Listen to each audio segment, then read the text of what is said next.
Good morning and welcome to day 2 of the Osher Center for Integrative Medicine Network Forum entitled The Lived Experience of Depression, an Integrative Approach. My name is Peter Wayne and I have the privilege of serving as the director of the Osher Center for Integrative Medicine, which is jointly based at Harvard Medical School and Brigham Women's Hospital. Before starting today, I wanted to take a moment to acknowledge that it's Veterans Day and to sincerely thank all veterans, past, present, and future, for their courageous service. So I'm sure that those of you who were able to listen in to yesterday's program will agree that the day was filled with really rich, inspiring panel discussions and talks, which collectively, and this was the spirit of our event, began to build important transdisciplinary bridges across the ways we see and treat depression. For those of you who missed any of yesterday's talks, all have been recorded and are going to become available to you within about a week through our website. So structured as a center without walls, a key goal of the Osher Center is to connect clinicians, researchers, and educators from across Harvard Medical School and Harvard University in particular that share common commitments to advancing and integrating a perspective of medicine and whole person health. In addition to our network forums, we connect our community through a number of other initiatives, many of which are available through our website. So I thought I'd take just a few minutes this morning to introduce you to our website and to orient you to some of the resources that are available. So a couple technical transitions here.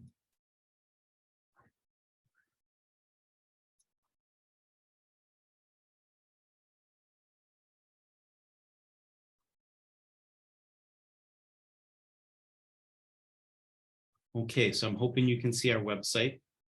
And there's a couple things I wanted to point out to you. First of all, the URL is just simply oshercenter.org here. And that if you wanted to find the recordings, you can go to this link here for network forums, and that will have not only this year's forum, but recordings of prior years as well.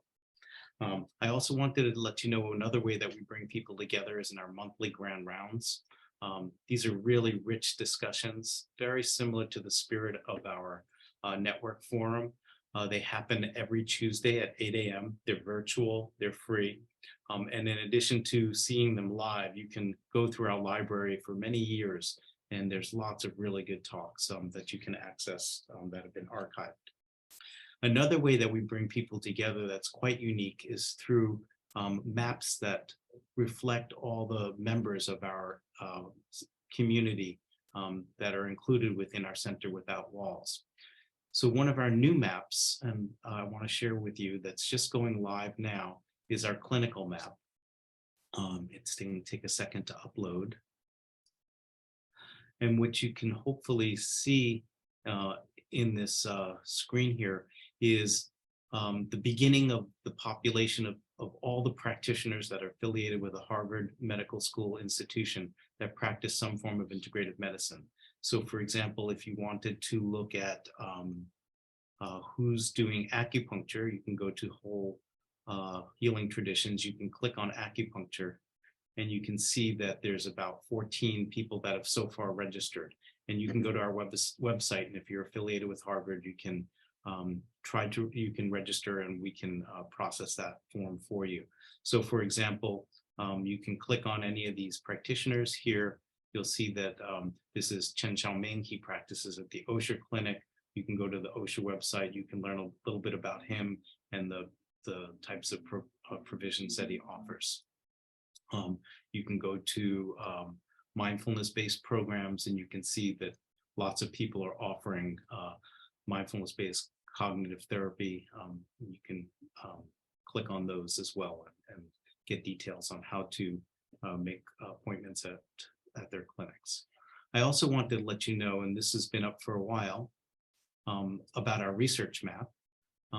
This has been established. It was put together by Helene Langevin and myself many years ago, and it really gives you a sense of how broad the research community is across Harvard Medical School and Harvard University. So it's just going to take a second to load. It's really fun to play with when it's behaving well. There may be some internet issues here. If so, we'll just move on. But hopefully it'll load. It loaded for me. There we go. You can see how vast this community is. There's so many people, and this reflects anyone who's ever published a paper.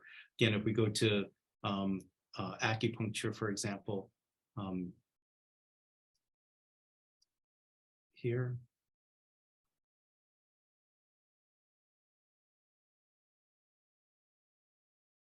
You can see that these are all the people that have published something in acupuncture or Ayurveda. You can click on any one of these individuals, and this will take you to their site at the Osher, at the Catalyst, and you can say, this is Gloria Ye, and you can see these are some of the people that she's collaborated with, and you can get a full sense of all the publications and collaborations that she's had.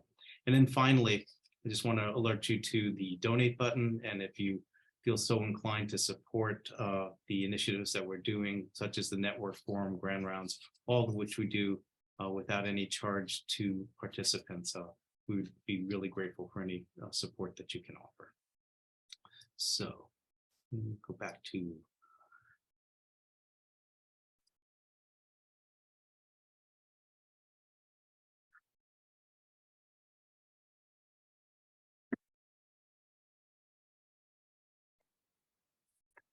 So I also wanted to take a minute this morning to thank our sponsors again, the Bernard Osher Foundation, the Weil Foundation, the Uberoy Foundation for Religious Studies, the Benson-Henry Institute for Mind-Body Medicine, and the psychiatry programs, both at Brigham and Women's Hospital and Mass General Hospital. And before introducing our keynote today, just a few housekeeping things.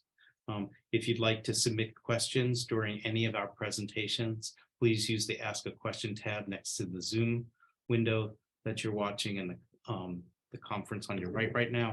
Our MCs will be curating questions and passing them on to the speakers.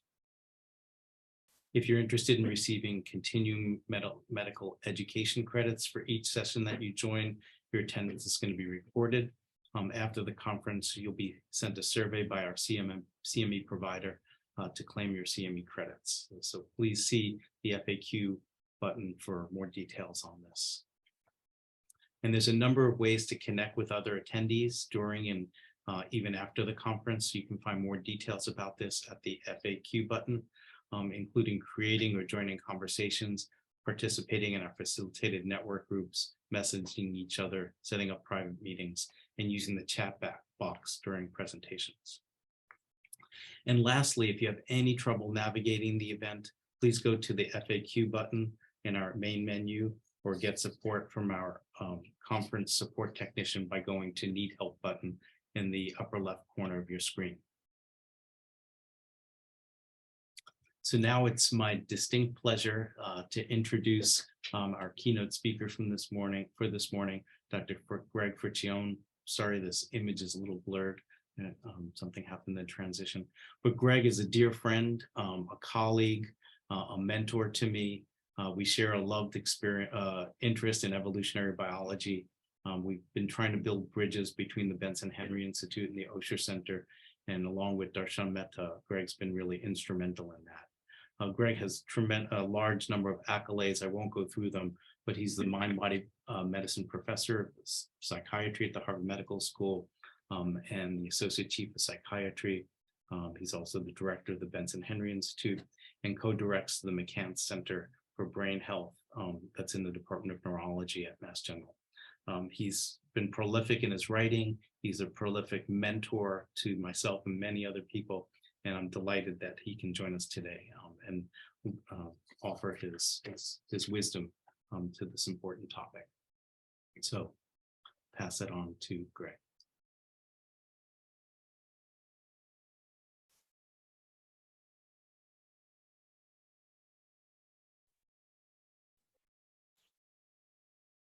Thank you very much, Peter. That was very generous introduction.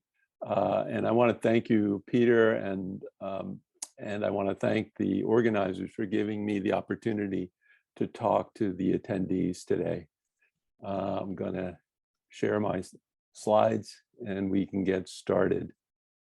By the way, as I get older, the blurrier the pictures, the better. So thank you for that as well.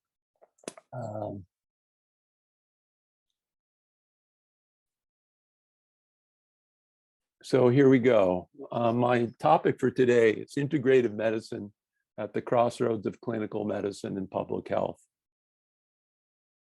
And as I showed yesterday, here are some disclosures, but actually none of these are pertinent to the topic I'll be presenting today. So I think we always have to start with the review of the pathophysiology of toxic stress. I'll also be talking to you about what I feel are the origins of anxiety and depression in the stress of separation and our loss of attachments. And I want to underscore the toxicity of toxic stress, and hopefully that will become clear.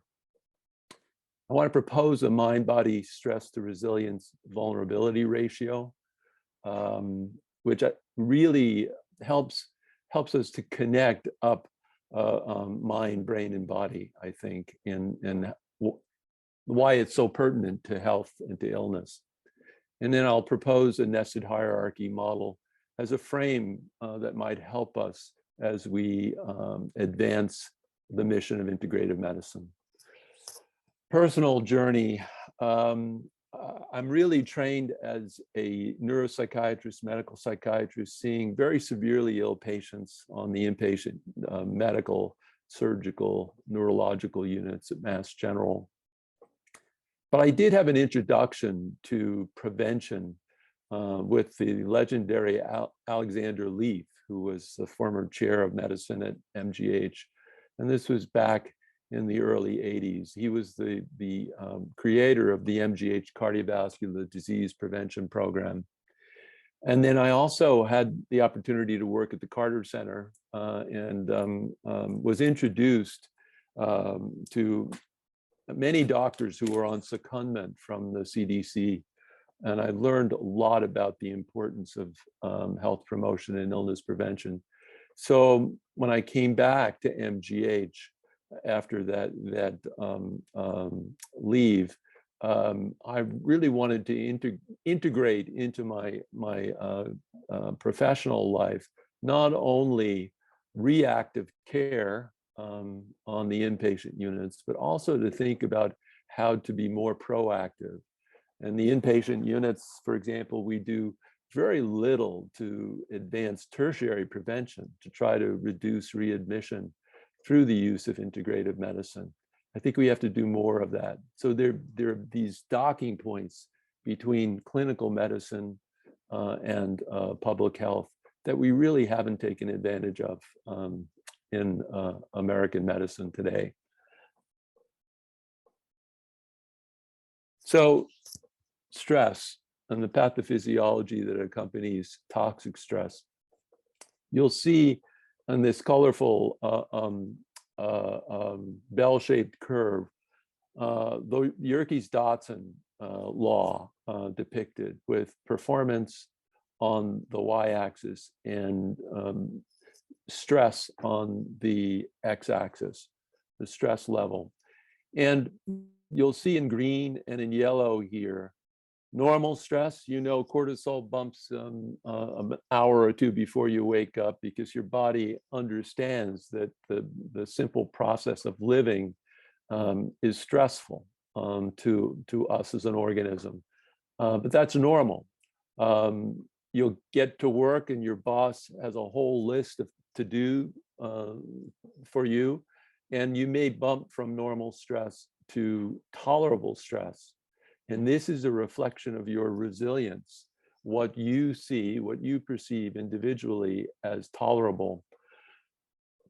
So much of what we have learned from the pandemic experience, because of the multiple angles that stress has taken in our lives with COVID-19 and our work lives and our home lives, many of us have tipped over the peak here into toxic stress. And there's so much being written about burnout in caregivers. We're all very familiar with this as a public health challenge. This is what we're looking at, where the demands, the stress level in our lives is outdistancing our resilience. And I want to introduce a couple of concepts with this graph in mind. First of all, I believe that stress is what the brain does to itself and the rest of the body when faced with a separation threat or a challenge endangering our attachments. What do I mean by that? All of us, our first anxiety or first stress was separation anxiety. You learned this when you learned about separation individuation, when we had to achieve psychological individuality. And fortunately, object constancy helped us in that challenge. But this ushered in a lifetime of separation threats. Why? Because as organisms, we have 4 attachments. Number 1 attachment is attachment to metabolic energy. Number 2 attachment is attachment to sexual objects. Vertebrates who are sexual reproducers have both of those attachments as requirements. But as mammals, we have a survival strategy that requires us to be attached to parental and social objects. And then as humans, highly conscious mammals, we have the gift of what David Ingvar called a memory of the future. And so we have goals, future goals, and we can attach to them and find a way to achieve. All of you in the audience are very good at future goal making. But if someone separates us from those goals, that too can cause stress. So that's what I mean. And Slavich and Irwin, UCLA, have written about social stress and how it can lead to toxic stress. So there are these 4 basic attachments. So we know that there's normal, tolerable, and toxic threat stress. Selye had the term sous-stress, eustress, and distress, which are more or less the same. Allostasis, you heard about that yesterday. It simply means stability in the face of change. If homeostasis has a connotation of a static quality to it, allostasis is meant to remind us that our environment is continually changing, and we have the system led by the brain that can adapt our physiologies to maintain it within a standard deviation of the mean. We don't want to spend too much time outside that standard deviation in our physiologies. When we have allostatic overload, we are made vulnerable to metabolic syndrome, truncal obesity, hypertension, high low density lipoprotein buildup, and insulin receptor hyposensitivity, leading to type 2 diabetes. I want to introduce another term, hormesis. And you're going to be hearing more about hormetic stress. Many times since we talk about stress at the Benson-Henry Institute and the Osher Institute, people come up and say, is all stress bad? Well, no. Hormesis is teaching us that stress, normal stress and tolerable stress, is actually a requirement for resilience. And it can be thought of as a form of stress resilience. It has a biphasic quality. So you actually perform better at every systems level when you have tolerable stress. And that's what the bell-shaped curve is meant to depict. So that's hormesis. And it has an important role to play in stress in aging. Alyssa Appel gave a wonderful talk at our CME conference a week or so ago on this model of aging. And you can talk about stress rejuvenescence, hormetic stress, and stress acceleration, toxic stress. One helping us remain healthy, the other making us vulnerable to illness. This is John Bowlby, a hero of mine, the founder of attachment theory. And there's no escaping that. Yesterday, I used his quote, "Man's environment of evolutionary adaptedness is always going to be one of secure base attachment." And when we have insecure adult attachment, we're at increased risk for metabolic syndrome and stress-related non-communicable diseases. How do we know this? Well, you can do neuroimaging studies where you categorize subjects according to the childhood trauma questionnaire. And when you do, you see reduced gray matter volumes in all of those areas you heard underlined in the talks yesterday. So many of the talks focused on the medial prefrontal cortex, the anterior cingulate, the medial orbitofrontal cortex, the anterior insula, and its ability to dampen the outflow of excitatory glutamate into the brain from the central amygdala. So you can actually simplify things. It's probably an oversimplification, but much of what we do in psychiatry and psychology is really meant to strengthen this part of our brains. The infralimbic prefrontal cortex is Brodmann's area 25, the subgenual anterior cingulate. And it's showing you here that it can pump up these GABAergic inhibitory neurons to turn down this glutamatergic neuron in the central amygdala. That's the secret, really, to a lot of our therapies. Building this area up, which has a tendency to be reduced when you have high stress, that toxic stress, especially if it occurs during plastic periods of development. And we know that from the adverse childhood experiences studies, which show us that there are smaller anterior cingulate and other areas of the brain. And this will have an impact on aging. And you're familiar now with the term that's being used, inflammaging, secondary to toxic stress. And of course, we can look at epidemiology of individuals who have suffered adverse childhood experiences, and their histories are replete with health risk behaviors. Many stress-related non-communicable diseases, including neuropsychiatric disorders like depression. This conference is all about the integrative nature of depression. And look at this, there's a 4.5-time risk of major depressive disorder in individuals who have had adverse childhood experiences, and a 12 to 15-time risk of suicide. So this is extraordinarily important for integrative medicine and the role it may play in disorders like depression. This is the Holmes-Ray Life Stress Unit Scale, and you see of the first 10, how many are separation stress related.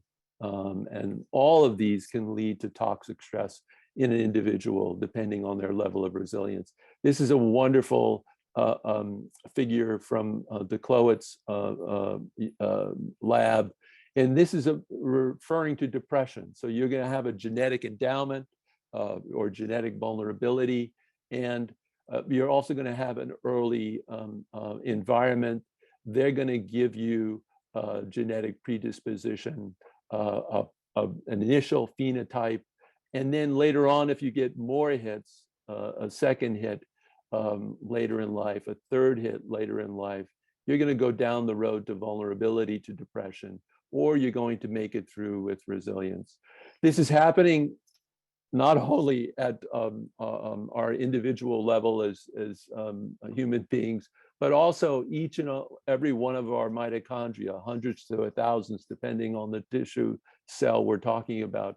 This is a wonderful slide from Martin Picard at Columbia and the late Bruce McEwen, showing that every mitochondria, which are descendants of aerobic bacteria that got engulfed. This is the endosymbiosis theory of Lynn Margulis. And you see that if you have had adverse childhood experiences, your mitochondria may have changed. And all of these other socioeconomic stressors are being felt by your mitochondria and affecting their allostasis. So there's something we can call mitochondrial allostatic load, and that's going to have an impact on your vulnerability or resilience. So here's that ratio I was focusing on. And it really is the substratum for both clinical medicine and public health. The numerator is toxic threat stress, and there's a force multiplier if you've had adverse childhood experiences. Resilience includes all of these factors, and you're getting a wonderful tutorial on all of these factors in this Osher network forum. And you can get a pretty good back of the envelope idea of a person's allostatic load when you take these factors into account. And that's going to give you your vulnerability to non-communicable diseases. How do we know this? It's a wonderful article from Yale, Dr. Sinha's lab, Harvenik and colleagues from 2021. Olivia talked about epigenetic clocks, and they did a study with cumulative adversity index, a surrogate for the numerator here, and with difficulties in emotion regulation. So the better your emotion regulation, the better your resilience. Emotion regulation is really reflecting that relationship of the medial prefrontal cortex and hippocampus to the amygdala. And they showed that if there was a high numerator, low denominator, there'd be accelerated biological aging according to an epigenetic clock called Grim age. I talked to you yesterday about Ahmed Tawakkal's work. You can set up a ratio of amygdala activation as a numerator, medial prefrontal cortical activation, and you're going to see an increase in major adverse cardiac events.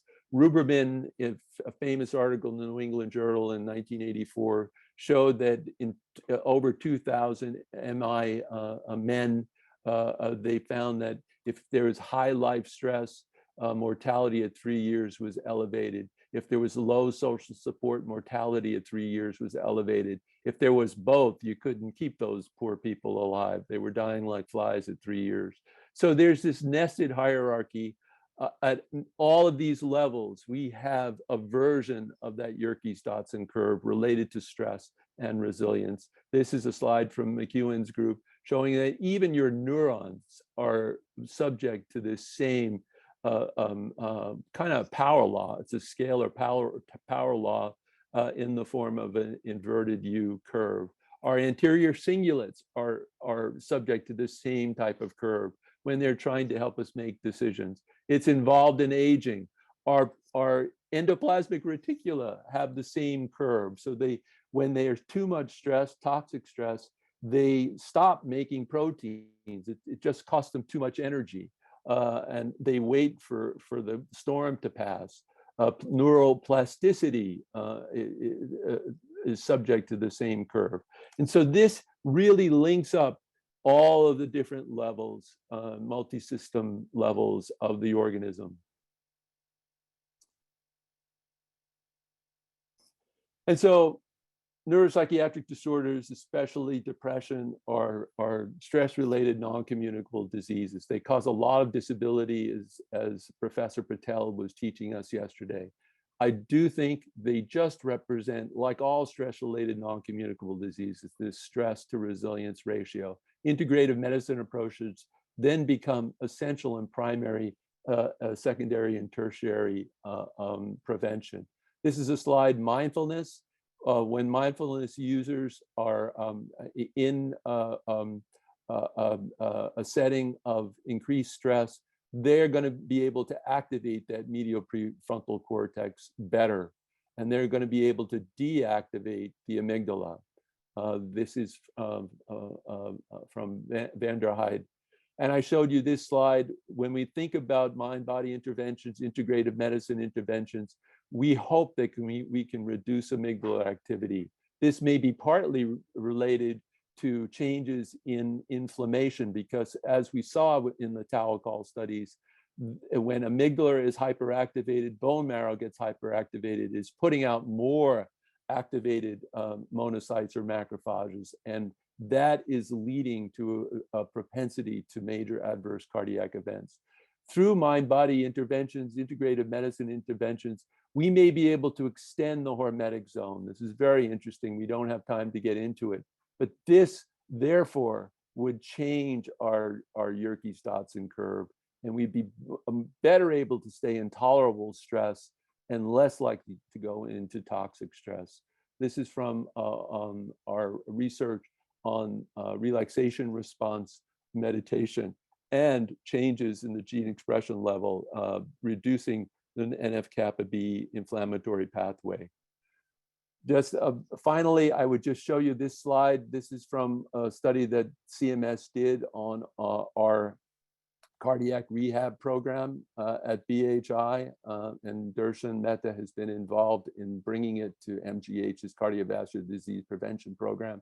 And you see at 3 years, if people have added to their exercise prescriptions and nutrition a mind-body intervention like ours, you actually reduce mortality significantly at 3 years. So that CMS has now started an intensive cardiac rehab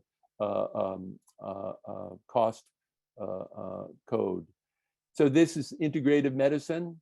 Not only are we dealing with all of these factors in the individual biological expression of chronic diseases related to lifestyle and environmental and protective factors, that vulnerability to resilience continuum, but that leads to the clinical phenotypes we see as chronic stress-related diseases.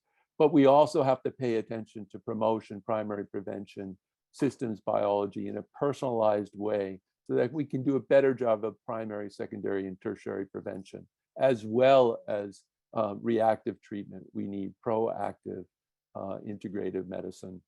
So I'll end it there. Thank you for your attention.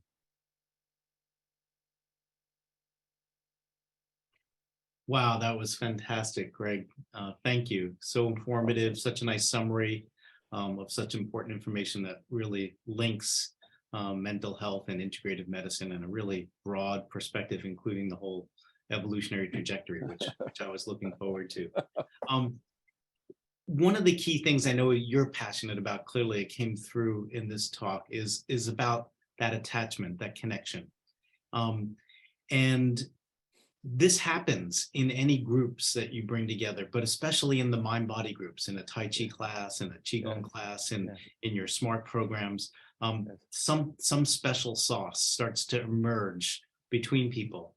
And I believe that that's the quality of attachment that you're looking for. Right. You know, it's not so much how many people do you connect with over a day, or how many cousins or aunts or uncles you have, but quality connections. And I'm wondering, given that groups are such an important therapeutic opportunity and mind-body practices like the ones I just mentioned, are there ways that leaders of these groups can be trained that would enhance the quality and depths of connection? I mean, because if we can understand this, then we can really enhance that really key factor that you're talking about. So I'm just curious what you think. And if so, what's happening in these groups that make people connect physiologically? Yeah, well, that's a great question, Peter. I think that we have some hints, so that there is research looking at compassion meditation and what it does to clinicians when they're dealing with the suffering that they see in their patients. And it actually reminds me, we have a friend, Lobsang Rapke, who's a Tibetan, but he's also a Western psychologist at UCLA. And I remember him reminding me that the Buddha, it really wasn't non-attachment that was on his mind. It was how could he better relate to the suffering masses that led him to contemplation in the first place. So it was more engagement, but engagement without kind of losing it. And so that you could be better able to be present with suffering people to help them. And so when you're leading a group, it would seem to me that that kind of compassionate approach, where you can be present with people who are expressing their suffering, will be expressed if you're better able to stay in that hormetic zone, if you will, so that it's tolerable. It's not causing you to practice avoidance or rejection, or puts you in fight flight. And the cues will be expressed, so people will feel accepted. One of the things we teach our clinicians is that in the presence of what looks like excessive suffering, if you can find a way to share it, by that I mean to normalize it and generalize it, not to sort of normalize in the sense that it's not important, but this is not outside the range of human experience, so that you're not some freak by expressing this.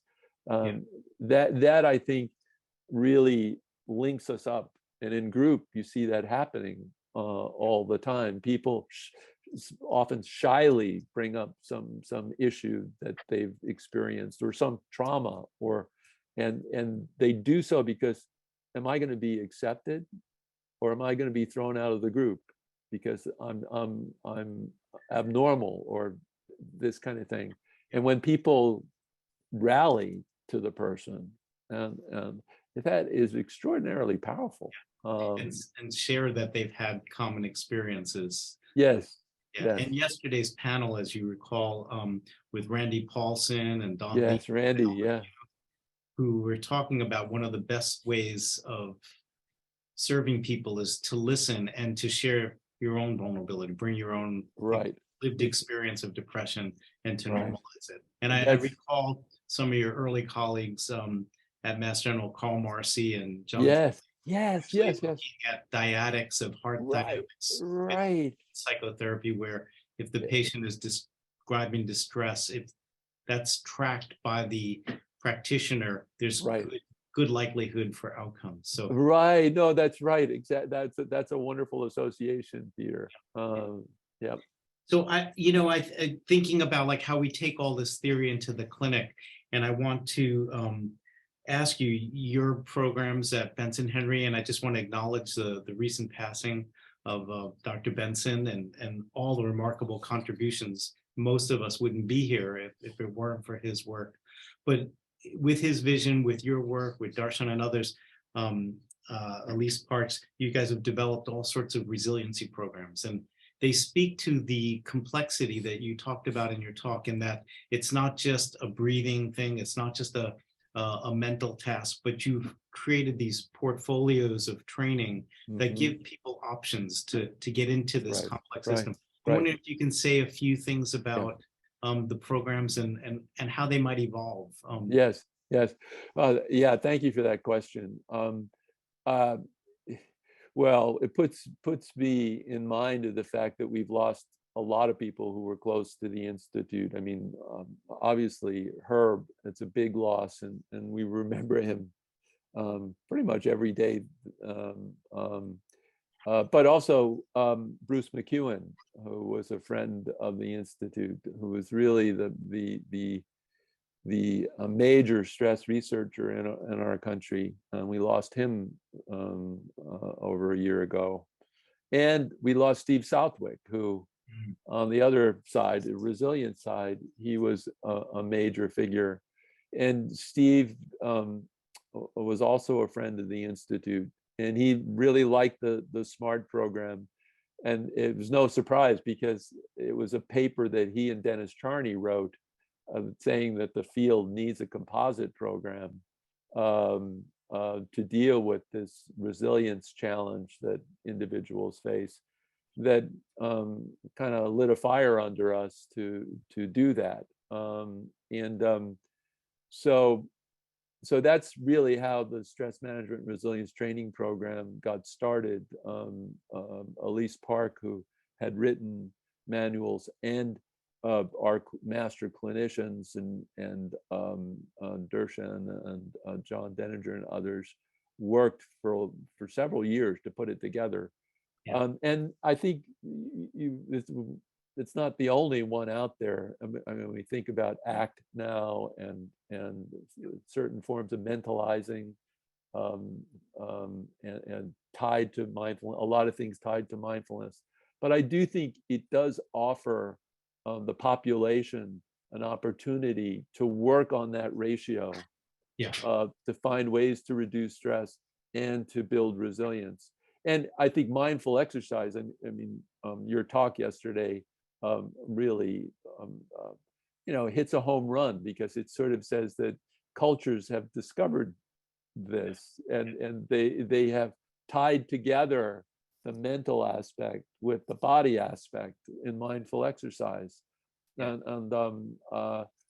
So these composite approaches, I think, are very powerful. Good. Well, I'm getting stressed out looking at the time here.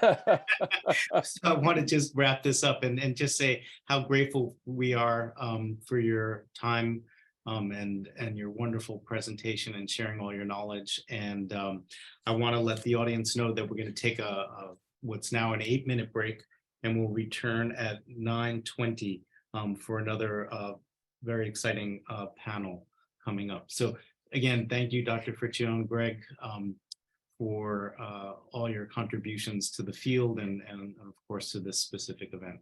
Thank you, Peter. Thanks very much. Enjoyed it. See everyone soon.